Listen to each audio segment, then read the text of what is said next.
Ça rend facilement optimiste les bons numéros, que les autres foncent à l'abattoir. Ça chante bien en chœur, les planqués. Ça vous aubade facilement, surtout arrosé libéral, des potes fastueux comme le Cascade. Encore une tournée, une autre, le Maharaja en folie, tout le tas de banquenotes sur la table. Il n'en voulait plus, que ça se liquide, que ça se rince. On le fêtait drôlement. Oui, c'est jolly good fare. Ça répercutait plein le bastring, que ça faisait trembler les parois tellement qu'il hurlait fort en chœur. Le lustre à bobèche, il voguait, valsait sur les têtes. Tout le bazar prenait du godin, toute la cambuse, tout le pilotis. Prospero, il relançait au refrain. Je crois que c'est lui qui hurlait le plus fort. « Oh, he's a jolly good fare, là! » Vroom! La porte qui boum. Un paquet qui arrive de la rue. En tas, comme ça. Vroom! En pleine tôle. Elle s'est jetée. Elle n'a pas vu. Il y allait 3 marches. Elle dingue, croule, étale. C'est la Joconde, en paquet. Dans ses watts, ses bandes, elle relève, elle hurle. Elle est affreuse. Tout de suite les reproches, ça y est. Elle se rehisse, raccroche au comptoir. Une furie. Elle étouffe d'efforts, elle suffoque. Elle a couru par tout le quartier, à notre recherche. Elle est verte sous le lustre. Elle regarde tout autour. Une panique. Elle pousse des cris. « Il n'est pas là!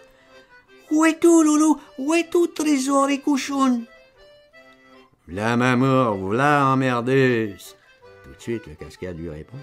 « Arrive, catastrophe, arrive. » Ah, les faits alors, les tables. S'il se poêle les gnasses, cette scène de famille, si ça tombe à pic, s'il est vexé, c'est le docteur qui va prendre. Regarde-moi ça. Regarde-moi ça un petit peu, monsieur le docteur Claudovitz. Je vous confie une personne blessée. Je la remets à vos bons soins. Je crois qu'elle va se tenir tranquille. Je paye l'hôpital, je paye tout. Je vous bourre de rond, joli docteur. C'est comme ça votre reconnaissance. Dites-moi un petit peu. Ça se sauve comme ça veut de chez vous? Ça se promène, ça se vire, ça bringue. De quoi que moi j'ai l'air, je vous le demande. C'est un boxon alors, votre boîte. Votre London Pito, M. Claudovitz. C'est pire que le sharing à ce que je vois. C'est du travail de gugus. Comme vos papiers, monsieur le docteur, de la belle ordure. Pas capable de garder vos folles. La chienlit. Visez la cocotte. Elle restait pas à rien faire. Elle se tirait sur ses pansements. Elle s'enfourrait partout, autour, plein de plancher. Coton, bonde, charpie. Oh là là, les rires dans la crèche, ces ovations.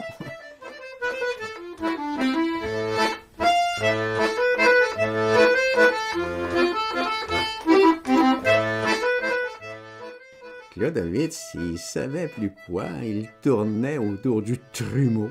Il voulait arranger ses bandes. Elle voulait pas, elle se défendait. Il tirait chacun de son bout. La salle, c'était des rugissements, que ça ébranlait tout le plancher, les murs, le vitrail. « Rentrez, Joconde !» Clodo priait, suppliait à genoux. « Rentrez, c'est pas prudent de votre part. Votre plaie va rouvrir. » Tout son bandage en cailloux, elle s'arrachait ça, décollait, serpissait du sang, ça dégoulinait plein de plancher. Elle voulait pas obéir. « Taisez-vous, voyous, assassin !» C'est elle qui incendiait, melon bouché et tout. Maintenant, ça hurlait dans la tôle. Il comprenait plus les dockers. Il y avait du trouble dans les consciences. Il croyait qu'on se montrait méchant avec la poupée. Il nous en voulait subito, comme ça, une tempête soudaine. Fait et cause pour la miniature. Maintenant, ils rugissent pour elle. Au moins une douzaine de colosses qui voulaient étriper le Cascade. Illico presto. Des terribles bras, ça va chier, des tatoués, des muscles de gorille. Ah, quand elle voit le danger qui menace, qu'ils vont sauter sur son chéri, c'est elle qui le protège de tout son corps. Elle saute au devant, elle le couvre, elle râle au péril, rugit, lionne. Tous ses pansements débobinent. Elle se prend dedans, elle s'entortille, elle hurle plus fort que toute la meute. Chouchou trésori, faisez mimime à votre doudou. Mais les tatoués, ils sont brûlants. Faut qu'ils assomment le cascade. Maintenant, la pleine furie de colère. Voilà qu'ils empoignent les bouteilles, les siphons, les chaises. Et flag! Ça commence à sonner, gicler, rebondir de partout. Pang, abing, aboum. Plein les glaces, la porte. Un affreux fracas. Cascade dégage, saute arrière. La bataille en plein, les tables sont dessus-dessous. Barricade et hop, il se retranche. Prospero et lui, la caisse, l'armoire, le porte-manteau, et hop, tout s'envole, fétu. Ça bombarde là-dessus. À coups de chaise, croule, bascule. Les dockers, tout rouges, foncent en force. À coups de bélier, ils rentrent dans le tas. L'assaut, le massacre, ça hurle de tous les côtés. Fram, dim, bam! C'est l'orgue à la mécanique, l'énorme du fond qui joue subit. Il s'est mis en train. Tarazazoum! Le monstre à trompette, flûte, tambour. Faut l'avoir entendu broyer, saccager, sa valse. Boro qui a mis l'outil en branle. D'un instrument, c'est l'orage. Je l'aperçois qui trifouille au fond. Il me voit, il me fait signe. Fous le camp! Comme ça, le grand geste. Je comprends rien, con. Il me crie, il hurle. Qu'est-ce que c'est? Je bafouille. Pas le temps. Vroom, le tonnerre de Dieu, la tôle qui explose. Quelque chose alors, et ces flammes. Ah merde, j'ai vu, merde. C'est lui, dans les flammes, là. Dans le feu jailli, il a jeté le truc. Quelque chose alors, un caillou. Ça a éclaté, là, sous la table. Vroom, bang. Une autre, là, certain. Il a jeté l'engin. Grenade, comme ça, je connais. Ah, le pourri, l'ours. Une gerbe, une grêle, la ganache. Il nous tire. Oh, la panique, si ça fout le camp. 3 étendues, 3 bonhommes. Je saute par-dessus, le plafond croule. Derrière nous, tout crève, débouline, les plâtras, les tuiles, l'avalanche. Cascade est sauve, il court devant. Prosper aussi, et la Joconde. C'est la tirette. Elle court derrière, elle rame, elle piaille. Elle veut qu'on l'attende, qu'elle a trop mal. Elle les insulte. Elle nous traite de lâches. Boro aussi, qui réplique. N'importe quoi, pas gêné. Il court après nous. Sa bedaine n'empêche pas de courir. Tout secoué, il pull up. Il est content, quoi. Pas de honte. Il rigole. Il saigne des mains. Il bute, il se ramasse. Il se fout de la vieille par derrière qui nous court après. À cloche-patte, elle, bon, bon, hop là, elle chiale qu'on la tue. Elle se magne quand même. On reprend pas par les mêmes impasses. On fonce par Highway Lambert et puis Outreau, Grave Lane, Roofsdale et puis des zigzags. On dépistes faux fil. Cascade qui est en tête. La poupée, elle raccroche Boro. Elle retient la manche. Cascade, il n'en veut plus du tout. Il veut plus la voir.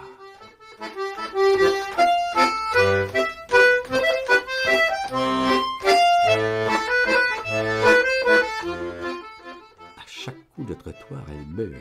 Ça lui fait mal à sa plaie. Elle saute en hurlant. Heureusement que c'est tout des rues vides. On dévale là-dedans toute la meute. Ça serait joli en plein jour. Prosper y galope aussi. Je ne vois pas sa tronche. Je l'entends qui zozote. Il est devant moi, il a rien. Saturne, elle a pas pesé lourd. Merde alors. Une flamme. Du bois, du torchis. Ça tenait par l'herche. C'est exact. Boro, tout de même, c'est un sonnet. Il court avec la Joconde. Il la traîne, la vieille. Elle l'engueule. Passez vite, bon Dieu, passez vite. Encore une tirette. Moorgate Street, de bout en bout. Le feu aux derges, c'est le cas de le dire. Tout de suite après le square, c'est les docks. Je crois qu'on a perdu Clodovitz. Je gueule après, comme ça, courant. Aucune réponse. Son hosto, c'est là, à côté. On va pas y laisser la bioque. On passe tout contre, je demande. Je le crie en courant. On pull up, on continue. 1, 2, 1, 2, oblique à gauche. Marylebone, tout droit, puis Mint Place. Alors on va chez Tackett. Je savais pas. Personne n'avait dit. Nous voilà devant, stop. Et hop là, on fonce dans la porte. On rentre tous en trompe, toute la cavalcade. Ah, surprise! Il était juste en plein rangement, paratapouf, toute sa camelote, cordenage, ferraille, toute sa trouille tout plein son hangar. Il se jette sur la lourde et le referme. Il est plutôt suffoqué. D'où que ça vient tout ça, qu'il demande? Personne ne lui répond. Tout le monde renifle, râle, poumonne. Toute la meute éternue, glace, s'écroule sur le tas. Ah là là, quel sport! Cascade qui recose le premier, que le souffle lui revient. Il monte le Boro à Tackett. Tiens, tu veux voir un assassin? Et puis il raconte toutes les choses. Et aussi, il l'a vu, la grenade. T'en as pas une autre dans ton froc? Du coup, c'est la ruée sur Bourreau. Le gros hurluberlu, l'ordure, l'empaffé. Tout le monde y saute sur la panse, te le retrifouille, farfouille tout des bouts. S'il n'en a pas encore une autre. Gros charcutement, gros toqué, il te le rengueule effroyable. Il prend bien les choses, il se bile pas pour ça, il se marre, il glousse qu'on le chatouille. T'en as pas une autre? Il le retripatouille, il s'acharne, t'inquiète, lui, il veut le foutre dehors. Il y tient, lui, à son local, à sa camelote, à ses bois. Prospero, sa désolation, ça l'empêchait de dire un seul mot. Sûrement qu'il avait du chagrin de sa tôle, sa clientèle, de son bail surtout. Il en parlait toujours de son bail à encore 78 ans. Il en était fier. Merde, il avait raison, Mathieu. Le boho, c'était qu'un sale lard, un sournois furieux incendiaire. Ah, ça se voyait pas tout d'abord. J'aurais jamais cru. Et comment qu'il te l'envoyait, alors, pardon, sans aucun doute. Ah, le ravageur, et insolent encore en plus, pas gêné du tout. Il avait reçoif à présent. Il voulait retrinquer à la ronde la pépie qu'il annonçait, et puis qu'on lui ouvre une canette, pas dans une heure, là, tout de suite, que c'était assez d'attendre avec sa main si blessée. C'était vrai qu'il saignait toujours, la Joconde aussi. Ils se comparaient tous les deux, c'était une vraie ambulance. Moi, j'avais pas soif, plutôt froid. La Joconde, d'être comme ça en famille, ça lui redonnait tout son culot. On lui a refait ses bandages, rafistolé tout son bazar, ses serviettes, sa ouate. Tout lui pendait entre les jambes. On l'a allongé sur des sacs. Cascade s'est couchée à côté. Qu'elle reste peut-être un peu tranquille, qu'elle se taise à la fin.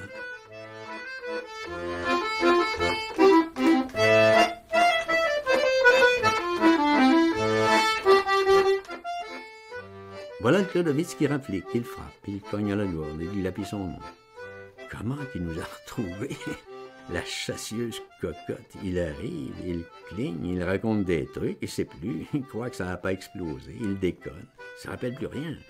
Il a eu un choc, il a pris un truc sur la tête, il a du cuir arraché, il saigne assez fort lui aussi, et puis de la bouche. Faut réchauffer du jus pour lui, il va se trouver mal. Il a cavalé, ça lui donne des palpitations.